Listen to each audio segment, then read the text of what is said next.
Hello friends, जय जगन्नाथ। आज एक ओडिया ग्रामर मॉक टेस्ट को आपण मानकु स्वागत। आज रे मॉक टेस्ट हम डिस्कशन करिबा टोटली 25 टी प्रश्न आउ जार फुल मार्क होची तमर 25 मार्क। तो आज रे मॉक टेस्ट तम मानकु निहाती भाबरे आगामी एलएसआई फॉरेस्टर एवं फॉरेस्ट गार्ड एग्जाम पई बहुत बहुत हेल्पफुल करिवो। तो फ्रेंड्स मु कहि रखुची जो माने कि चैनल को प्रथम थर पई विजिट करूछ चैनल को सब्सक्राइब कर रखिबो।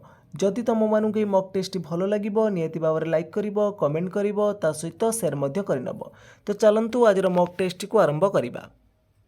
तो आज प्रथम प्रश्न देइछि निम्नलिखित मध्यरु केउठी पोखरीर पर्यायवाची शब्द नुह। ऑप्शन देइछि सरसी, तटिनी, सरोवर, पुष्करणी। तो केउटा पोखरीर गोटे पर्यायवाची शब्द नुह देखिनी ऑप्शन गुड़िक। तो एक नंबर तुम सठिक उत्तर कौन आसो देख सरसी हो, सरोवर हो, पुष्करणी हो, ये सब गुड़िक कहार ना पोखरीर गोटे गोटे प्रतिशब्द। किंतु तटनी, तटनी अर्थ कौन आमर नदी। तो यहाँ हूँ नदीर गोटे प्रतिशब्द। ताले ऑप्शन नंबर कौन हो ना बी हो राइट आंसर। तो परवर्ती प्रश्न अच्छी केउटी अग्निर प्रतिशब्द नुह। देख देखिए अगार, बृहत्भानु, चित्रभानु, सप्तजिना। तो केउटा अग्निर प्रतिशब्द नुह। तो ऑप्शन नंबर ए हो तुम राइट आंसर। तो अगारटा हूँ कार ना गोटे घर गोटे प्रतिशब्द। तो ऑप्शन नंबर ए हो राइट आंसर। तो परवर्ती प्रश्न अच्छी केउटी मयूरर प्रतिशब्द अटे। ऑप्शन गोटे देखनी केउटा या भर मयूरर प्रतिशब्द पिक, पावक, केकी, पय। तेर सठिक उत्तर कौन आसो ऑप्शन नंबर सी केकी हो तुम राइट आंसर। तो परवर्ती प्रश्न देखा 4 नंबर देइछि विपरीतार्थबोध शब्द केउटा उद्धतर विपरीत शब्द केउटा हम। ऑप्शन अच्छे अनुदत्त, विद्युत, विनीत, आनीत। तो उद्धतर विपरीत शब्द हो तुम कौन विनीत। तो ऑप्शन नंबर ग हो राइट आंसर। तो नेक्स्ट क्वेश्चन देइछि विपरीत बोध शब्द केउटा तुम अनुग्रह। अनुग्रहर विपरीत शब्द कौन हम। देख निरागत हेनी, विग्रह भी हेनी कि आग्रह हेनी। तो अनुग्रह कौन आसो निग्रह हो। तो ऑप्शन नंबर ग हो राइट आंसर। तो परवर्ती प्रश्न अच्छी पयोध। पयोध शब्दटी कହାର प्रतिशब्द। ऑप्शन देइछि रत्नाकर, महीधर, कलाकार, दिनकर। तो पयोध अर्थ कौन पयोध अर्थ हूँ तुम समुद्र। तो सेमती आउ कार अर्थ या भर समुद्र अच्छी देख ना रत्नाकर। तो ऑप्शन नंबर कौन हो ए हो राइट आंसर। तो परवर्ती प्रश्न अच्छी 7 नंबर निर्विचार। निर्विचार संधि विच्छेद कर। तो निर्विचार संधि विच्छेद कले कौन आसो ऑप्शन गुड़िक देखनी। तो 7 नंबर तुम सठिक उत्तर कौन आसो निर्विचार माने कौन नियुक्त विचार हूँ तुम निर्विचार। तो कौ ऑप्शन अच्छी नहीं ऑप्शन नंबर ए रही। तो परवर्ती प्रश्न देखा। तो 8 नंबर देइछि मनोयुक्त जोग र संधि रूपटी कौन हम। मनोजोग ना मनोजोग ना मनोजोग ना तुम मनोजोग। तो मनोयुक्त जोग हूँ तुम कौन मनोजोग। कौ ऑप्शन अच्छी तुम ऑप्शन नंबर डी रे अच्छी। तो परवर्ती प्रश्न देखा 9 नंबर देइछि अंतर्गत। अंतर्गत तो संधि विच्छेद कले कौन आसो अंतयुक्त आगत ना अंतर्युक्त गत ना अंतयुक्त गत ना अंतयुक्त गत। तो अंतर्गतर संधि विच्छेद कले आसो आमर कौन अंतयुक्त गत हम अंतर्गत। तो डी हो राइट आंसर। तो परवर्ती प्रश्न अच्छी 10 नंबर देइछि शंखहस्त केउ समास सूचाओ। दिगु ना तत्पुरुष ना कर्मधार ना बहुब्री। तो शंखहस्त जार अन्य अर्थ बुझेब। शंखहस्त जार से विष्णु को बुझेब। तो ये देख अन्य अर्थ को बुझेला समास पद भितर कहार कि न बुझे अन्य अर्थ बुझेला ताले एटा कौन हो बहुब्री समास हो।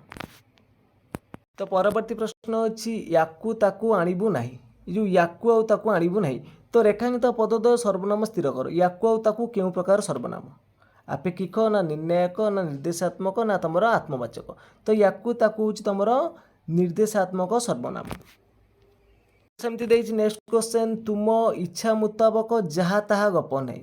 जो जहाँ ताहाटा केउ प्रकार सर्वनाम केउ प्रकार सर्वनाम जहाँ ताहा। तो जहाँ ताहा तुम हो कौन ना से निर्देशात्मक सर्वनाम। तो ऑप्शन नंबर क हो राइट आंसर। सेमती देखा परवर्ती प्रश्न देइछि अहर्निश केउ समास चिन्ह। अहर्निश कर्मधारय ना तत्पुरुष ना द्वंद्व ना तुम बहुब्री। तार सठिक उत्तर कौन आसो। तो यार देख यार समास वाक्य कले कौन आसो। देख अहर्निशटा को समास वाक्य कले कौन आसो अहन ओ निशा अहर्निश। तो देख दीटा विशेष पद रहा और दीटा पदर गुरुत्व रहा। तो यहाँ कौन हो ना द्वंद्व समास हो। तो ऑप्शन नंबर कौन हो ना ग हो राइट आंसर।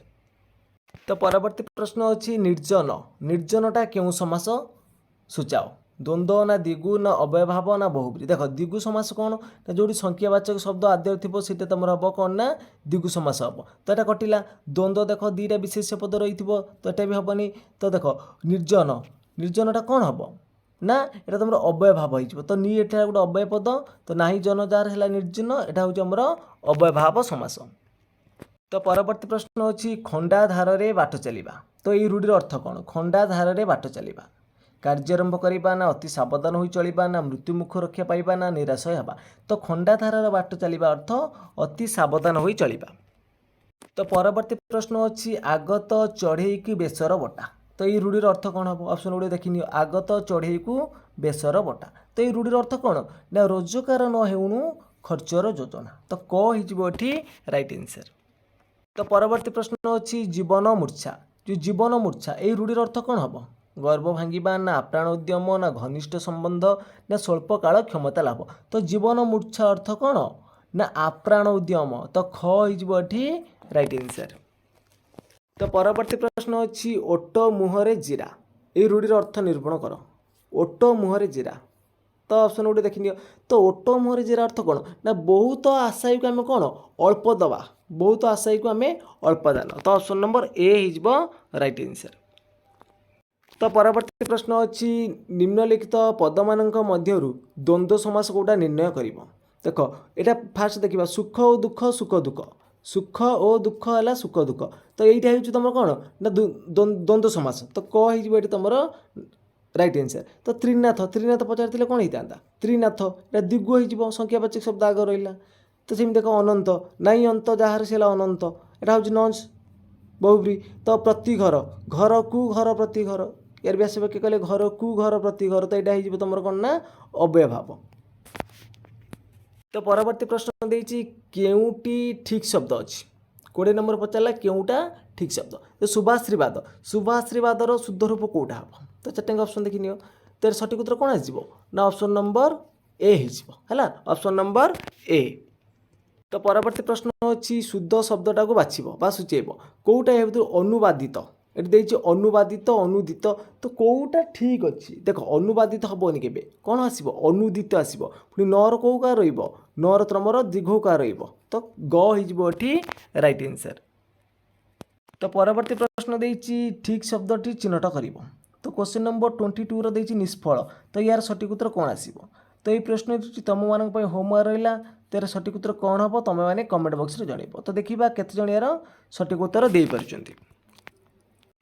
तो परवर्ती प्रश्न अच्छी समास निर्णय कर जड़ विज्ञान क्यों प्रकार समास हम तृतीय तत्पुरुष समास ना षष्ठी तत्पुरुष समास ना द्वंद्व समास ना तुम कर्मधारय समास जड़ विज्ञान जड़ ओ विज्ञान जड़ विज्ञान है तो ये कौन हो द्वंद्व समास हो कौन हो ना तुम द्वंद्व समास हो।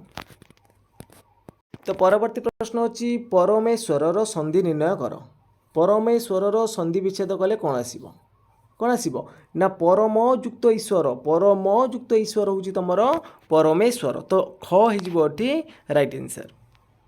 तो परवर्ती प्रश्न अच्छी आज मॉक टेस्ट लास्ट प्रश्न तुम मान रहा संवाद संवादर संधि स्थिर कर संवादर संधि कले कौन आसो ना सम युक्त बाद है संवाद तो ये मटा देख रहा तुम कौन मटा रहा तुम गोटे व्यंजन वर्ण बटा भी रहा गोटे व्यंजन वर्ण तो दुईटी व्यंजन वर्ण मिलन जो संधि होता है तो आम कौन बोली कही ना व्यंजन संधि बोली कही था ऑप्शन नंबर कौन हो क राइट आंसर।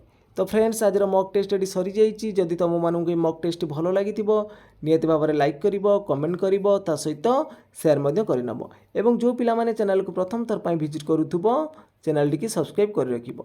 तो फ्रेंड्स आज एतिकी जय जगन्नाथ जय हिंद।